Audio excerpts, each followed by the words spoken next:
Baik, kali ini saya ingin membahas tentang penyelesaian, bagaimana menyelesaikan contoh soal yang ada di buku Gian Koplis untuk example 631. Ini buku, saya crop ya, saya copy dari buku aslinya. Kalau soal ini kita rubah dulu dalam bahasa Indonesia, saya akan tulis di sebelahnya.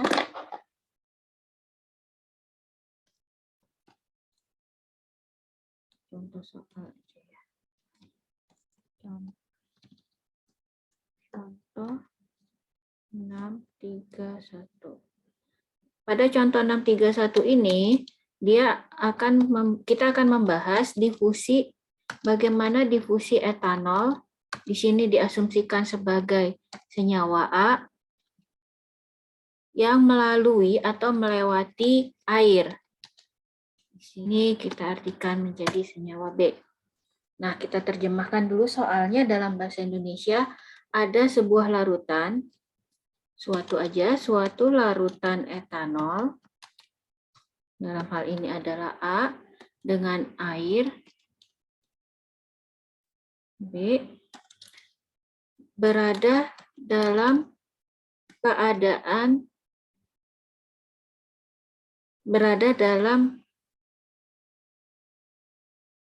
bentuk film. Film di sini adalah lapisan tipis ya. Bentuk film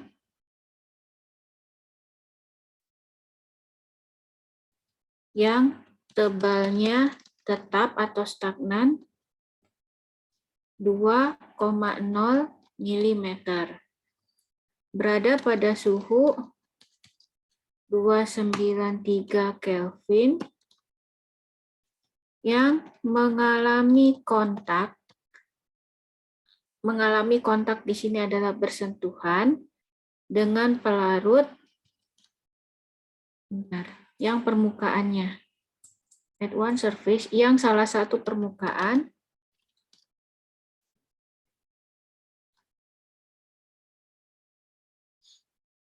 mengalami kontak dengan pelarut organik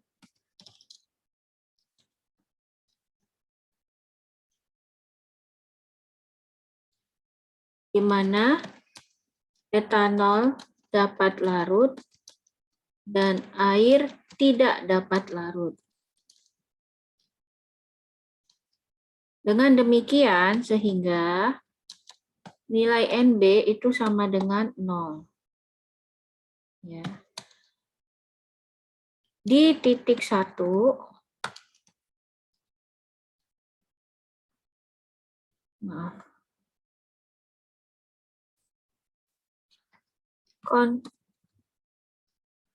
konsentrasi etanol di titik 1 itu adalah 16,8%. Persen di sini kalau WT ini artinya persen berat, dan densitas larutannya rho 1, rho-nya ini nanti saya di sini nggak bisa insert simbol ya. Jadi akan saya coba pakai simbol. Bisa enggak?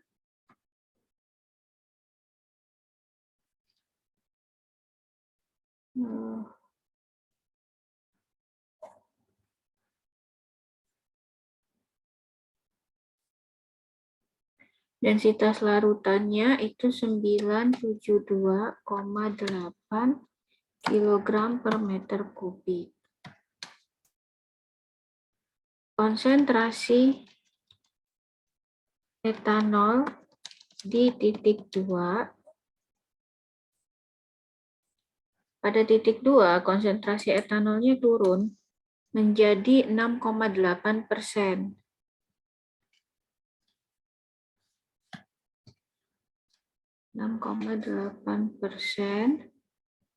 Dengan nilai densitas dan densitas larutan 988,1 kg per meter kubik. Difusivitas etanol adalah sebesar 0,740 kali 10 pangkat min 9 meter kuadrat per sekon. Hitunglah flux NA keadaan tuna atau steady state. Nah, ini soalnya sudah saya coba terjemahkan dalam bahasa Indonesia ya. Jadi yang ini akan saya hapus, saya akan simpan. Pindahkan soal versi bahasa Indonesia di sini.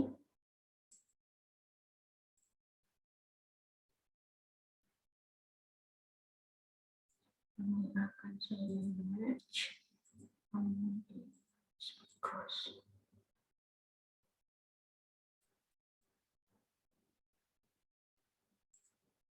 Ini adalah soalnya.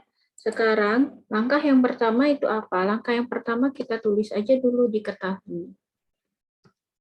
Mohon maaf untuk mulai dari diketahui ini saya akan tulis pakai menggunakan pena ya.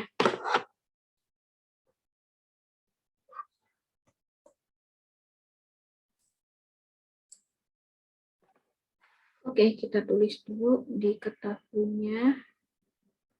Saya akan ganti warna hitam saja.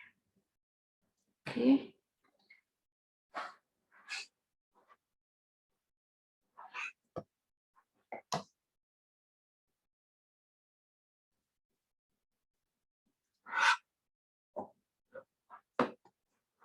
Difusi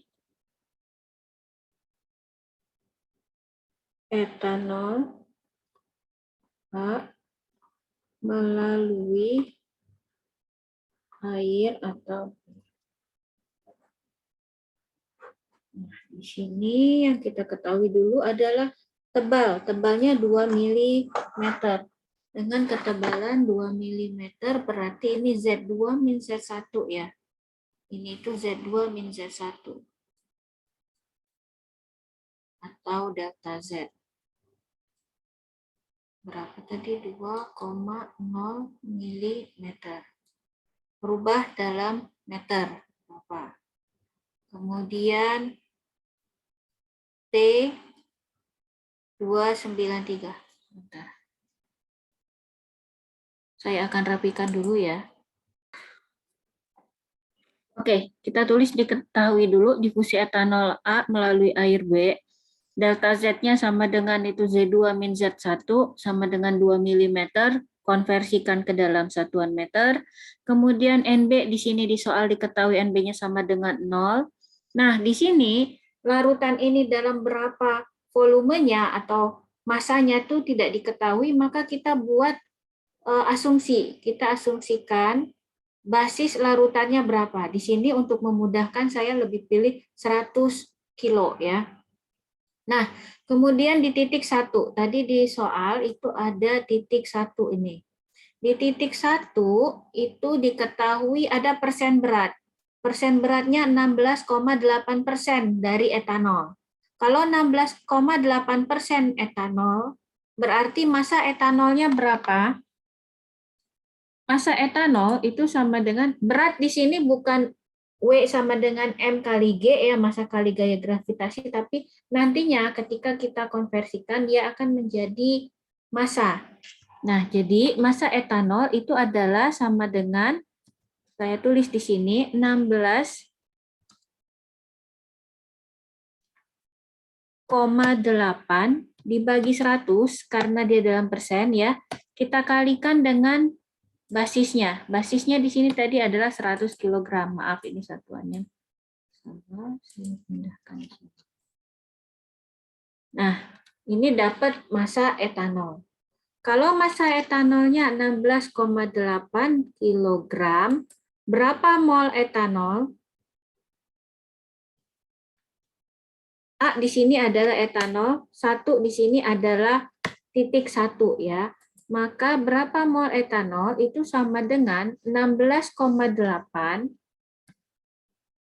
kita bagi dengan berat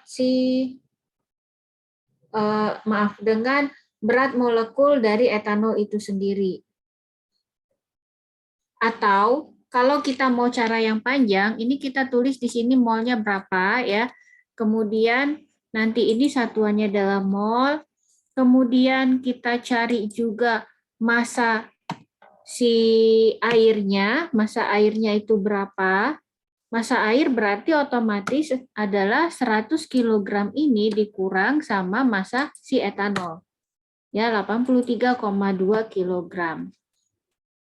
Kemudian kita cari mol si air. Nanti dari sini kita akan bisa menghitung fraksi mol. Agak lama. Ya, seperti ini. Kalau air etanol itu 46 ya. Di sini kita tinggal tulis, bentar ya, saya tulis dulu. Diketahui aja di sebelah sini. Bentar.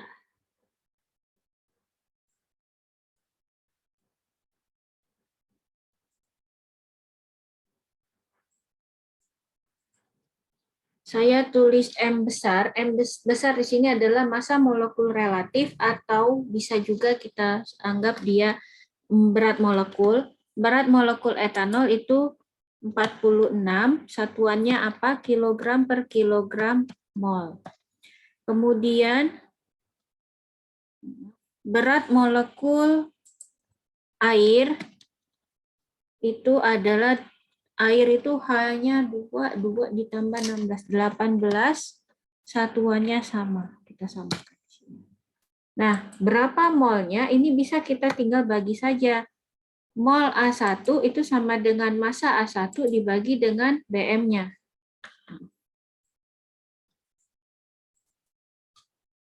Dapat segini. Kemudian berapa mol air? Mol air itu adalah massa air dibagi dengan berat molekulnya. Ini bukan ini kilogram dalam satuan kilogram mol. Nah, kalau sudah dapat mol air dan mol aseton, mol air dan mol etanol, kita bisa menghitung fraksi massa, fraksi mol. Ya, untuk menghitung fraksi mol, kita menggunakan rumus yang biasa saja. Untuk fraksi mol itu simbolnya X. Kalau kita mencari fraksi mol A di titik 1, berarti kita tulis, saya pindahkan kursornya, kita tulis X A1 sama dengan berapa XA1 itu adalah mol A1 dibagi mol A1 ditambah mol B1. Tinggal kita hitung saja sekarang. Berapa di sini kita dapat XA1-nya. Saya rapikan sebentar.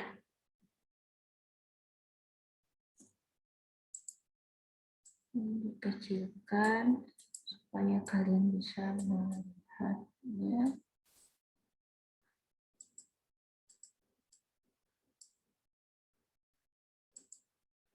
Na1 per Na1 plus B1. Sekarang kita tinggal hitung saja. Sama dengan Na1 ini kita bagi jumlah Na1 ditambah Nb1. Di sini kita peroleh nilai XA1 atau fraksi mol etanol di titik 1 itu 0,0732. Saya minta maksimal 4 angka di belakang koma ya. Nah, ini untuk XA1. Mungkin kalian ada yang bertanya-tanya, Bu, boleh nggak kalau saya mau langsung menghitung XA1? Boleh. Dengan menggunakan persamaan langsung aja kalian cari masanya aja dulu ya. Berarti kalau kalian mau menghitung langsung, tulis di sini warna biru, atau XA1 sama dengan MA1 dibagi MA. Bingung ya? massa A di titik 1 dibagi berat molekul A,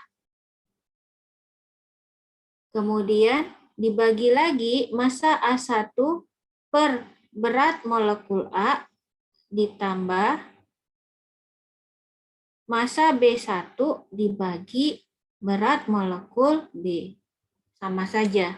Ini semua hasilnya nanti pasti 0,0732. Nah, ini untuk di titik 1. Ya. Kita mendapatkan nilai fraksi mol A1 sekarang. Fraksi mol A di titik 1. Sekarang kita lanjutkan. Kalau dapat nilai fraksi mol A di titik 1, berarti kita bisa menghitung fraksi mol B di titik 1.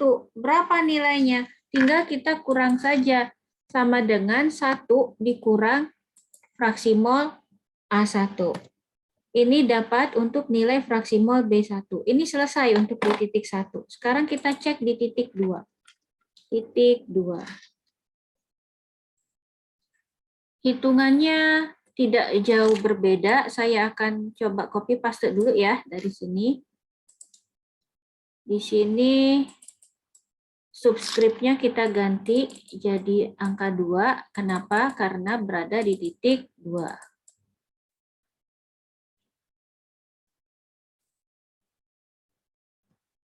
Nah, untuk A2 tadi kan pada titik 2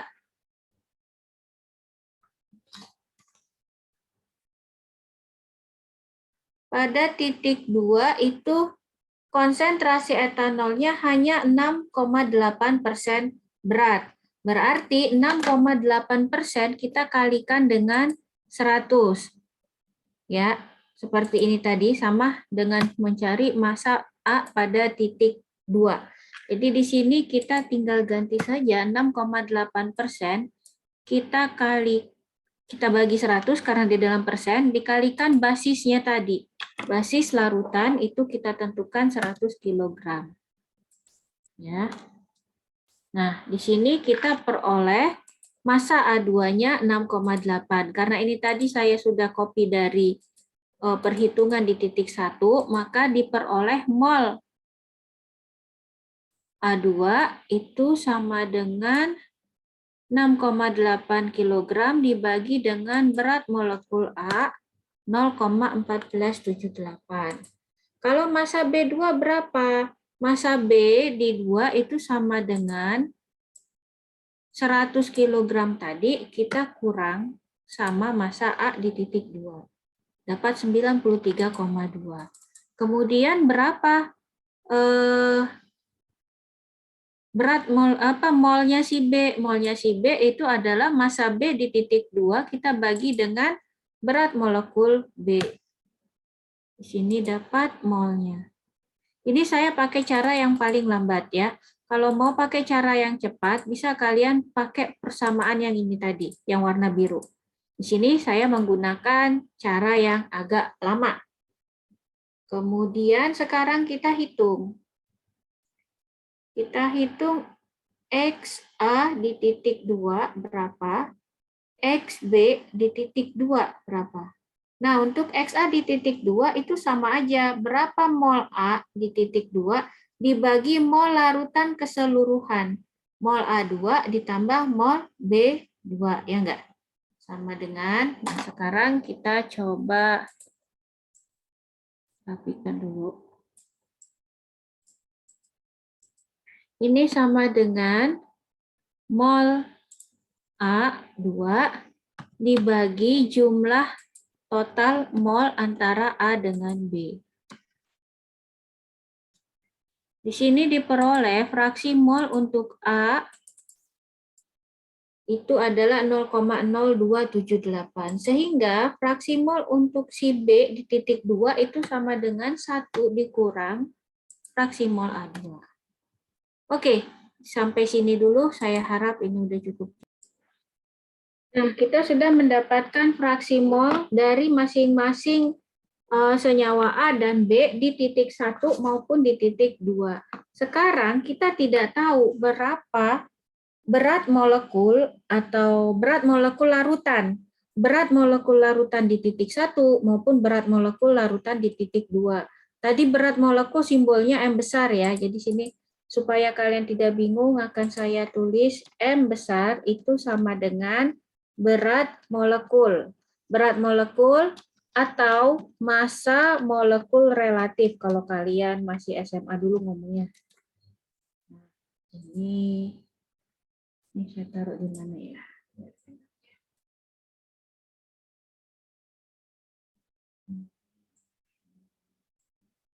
Ya.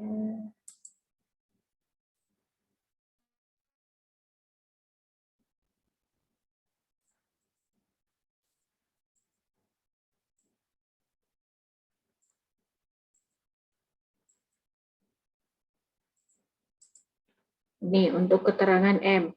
Jadi kita harus mencari apa lagi, Bu? Kita harus mencari nilai berat molekul larutan. Jadi kita tulis di sini molekul larutan di titik 1 sama dengan M1. Berapa M1? Berat molekul satuannya apa? Satuan berat molekul adalah kilogram per kilogram mol. Berarti kita harus membagi nilainya siapa? Kita harus membagi jumlah kilogram basis tadi, larutan tadi kan kita anggap 100 kilogram, kita asumsikan, dibagi dengan jumlah mol A dan mol B. Mol A kita tambah dengan mol B. Ini kita peroleh berat molekul untuk larutan di titik 1. Jangan lupa satuannya per kilogram mol. Kemudian berapa berat molekul larutan di titik 2? Saya izin copy dulu ya, biar lebih mudah. Saya menyarankan kalian semua untuk menggunakan Excel dalam perhitungan. Jadi nanti ketika kalian mau ujian atau kalian mau latihan soal, kalian nggak capek-capek lagi, sudah ada template-nya, jadi kalian bisa gunakan. Ya, tapi saya harap bukan hanya copy paste, kalian juga belajar sendiri. Nah, di sini M2 berapa? M2 adalah masanya sama. Bu, kenapa masanya masih kita gunakan massa dari basis ini? Karena ingat hukum kekekalan massa, massa yang masuk sama dengan massa yang keluar untuk keadaan tuna. Ingat pelajaran neraca massa ya, mata kuliah neraca massa. Tidak akan pernah ada massa yang hilang ataupun massa yang muncul. Ini adalah hukum kekekalan massa. Oke, 100 kg kita bagi dengan jumlah mol dari mol A dan mol B yang ada di titik 2. Jangan sampai keliru. Nah, di sini kita sudah dapat M1 dan M2. Ya. Selanjutnya, kita akan menghitung apa lagi? Setelah ini kita harus menghitung konsentrasi larutan rata-rata. Konsentrasi rata-rata. Konsentrasi rata-rata itu simbolnya CAV. Supaya tidak keliru penulisan, saya akan tulis pakai pen.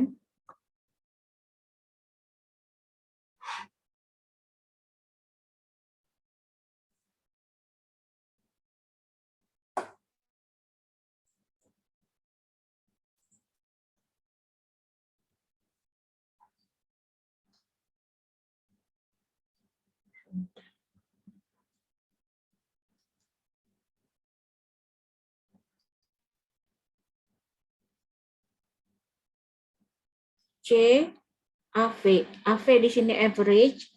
C ini simbol untuk konsentrasi. Konsentrasinya bagaimana? Sekarang kita tadi kan ada catatan densitas. Nah, densitas itu di titik 1 dengan di titik 2 kita bagi dengan berat molekulnya masing-masing, kita jumlahkan terus kita bagi 2. Itu adalah nilai rata-ratanya. Sekarang saya akan tulis dulu rumusannya.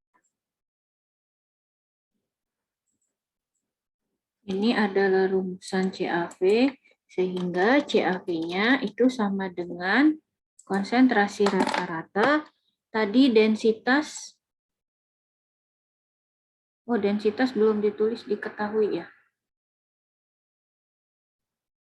Kita tulis dulu diketahui. Tadi masih ada yang kurang. Oke, ini sudah saya rapikan. Mohon maaf ya.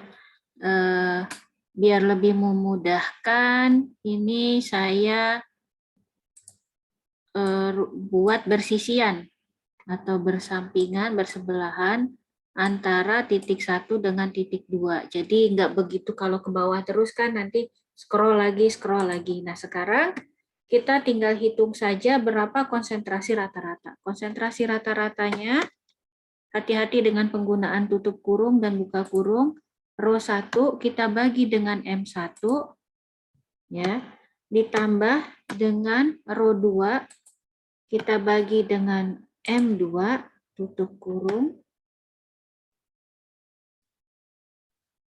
Kemudian ini kita rata-ratakan, kita bagi 2. Nah, dapat di sini nilai konsentrasi rata-rata. Konsentrasi rata-rata itu kilogram per meter kubik dibagi dengan kilogram per kilogram mol. Jadi yang sisa itu adalah kilogram mol per meter kubik. Kilogram mol per meter kubik. Sudah dapat CAV, sekarang kita menghitung apa lagi? Kita tadi sudah dapat untuk air itu XB1 dan XB2. Sekarang berapa XBM-nya kita harus cari. Nah, untuk nilai XBM atau fraksi mol B rata-rata dalam larutan, itu saya tulis dulu.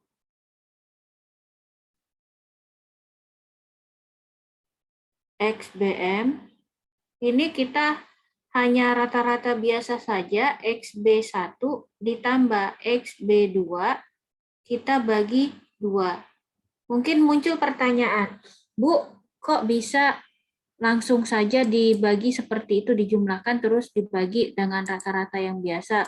Bukankah untuk difusi yang difusi senyawa A yang melewati cairan B yang tidak berdifusi, itu menghitungnya menggunakan persamaan 8 ini, Bu. Bisa menggunakan persamaan ini, tetapi persamaan ini sangat kompleks, ya, lebih ribet perhitungannya. Kita bisa melewatkan ini tidak menggunakan persamaan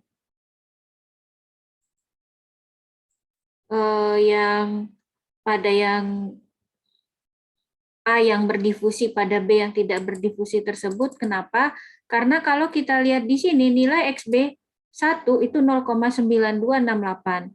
Nilai XB2 0,9722. Jadi selisihnya sangat kecil, hampir sama, walaupun tidak walaupun tidak sama persis, makanya nilai rata-ratanya kalau nilainya tidak jauh berbeda itu kita rata-ratakan seperti biasa saja. Sekarang kita cek ya, berapa nilai rata-rata dari XB1 dengan XB2 atau ini nanti istilahnya adalah XBM. Nah, di sini kita peroleh nilai XBM-nya adalah 0,9495. Setelah mendapatkan nilai XBM tersebut, kita akan menghitung yang diminta pada soal. Apa itu yang diminta pada soal tadi? Soal tadi dia minta hitung flux ya, flux etanol atau flux A atau Na. Nah, rumus Na-nya kita akan menggunakan persamaan ini. Na sama dengan DAB per Z2-Z1 kali Ca1 dikurang Ca2. Maaf yang tadi salah, kita menggunakan persamaan yang ketujuh aja ya. Karena kenapa pada persamaan 9 ini kalau XBM-nya hampir mendekati 1. Saya tidak baca di yang ini, tadi XBM kita belum mendekati 1, tapi masih 0,9 sekian. Jadi kita menggunakan Na pada persamaan yang 7 ini. Kita copy persamaan ini, kita pindahkan ke Excel dulu. Oke, ini sudah saya masukkan rumusannya. Saya pindahkan ke sini. Sekarang Na sama dengan DAB, kita masukkan ya yang diketahui. Tadi DAB-nya belum saya tuliskan, diketahui. Ini bukan contoh yang baik. Kita harus tulis semua apa-apa saja nilai yang diketahui seharusnya di sini ya. DAB sama dengan difusivitasnya 0,740 kali 10 pangkat min 9.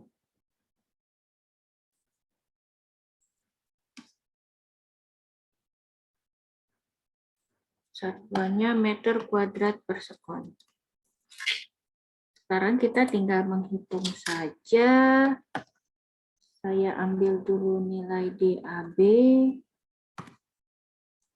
DAB dikali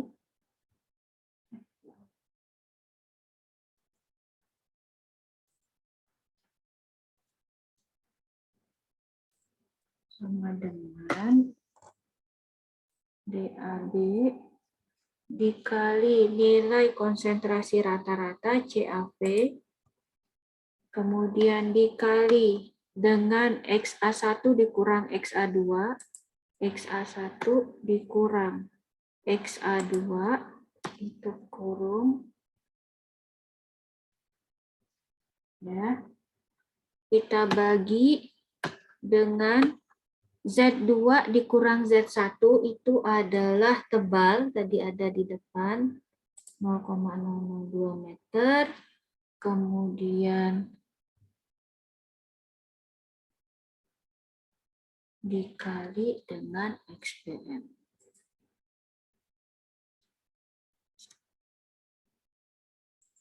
Di sini saya dapatkan nilainya itu adalah 8,9602 kali 10 pangkat min 7. Nah, kalau kita bandingkan hasil tadi dengan yang ada di buku, buku dapatnya 8,99 kali 10 pangkat min 7. Pindah lagi ke yang hasil perhitungan. Di sini dapatnya 8,96. Selisihnya 0,03 ya. 8,96 kali 10 pangkat min 7. Sekarang kita rapikan satuannya apa tadi? Satuannya adalah kilogram mol per sekon meter kuadrat. Kilogram mol per sekon meter kuadrat. Ini adalah satuan. Nah, ini adalah cara menyelesaikan contoh soal yang ada pada buku Genkoplis untuk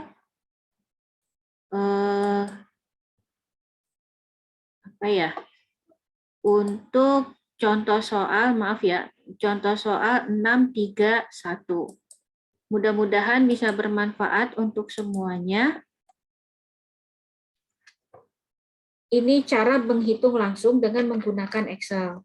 Kalau kalian, ketika nanti kalian ujian ataukah kalian menyelesaikan tugas atau PR, tolong dikerjakan tetap di buku, ditulis di buku ya. Jangan Excel-nya kalian simpan untuk membantu kalian dalam berhitung saja. Tolong jangan gunakan Excel-nya untuk nanti menjawab soal. Demikian dari saya, semoga bermanfaat.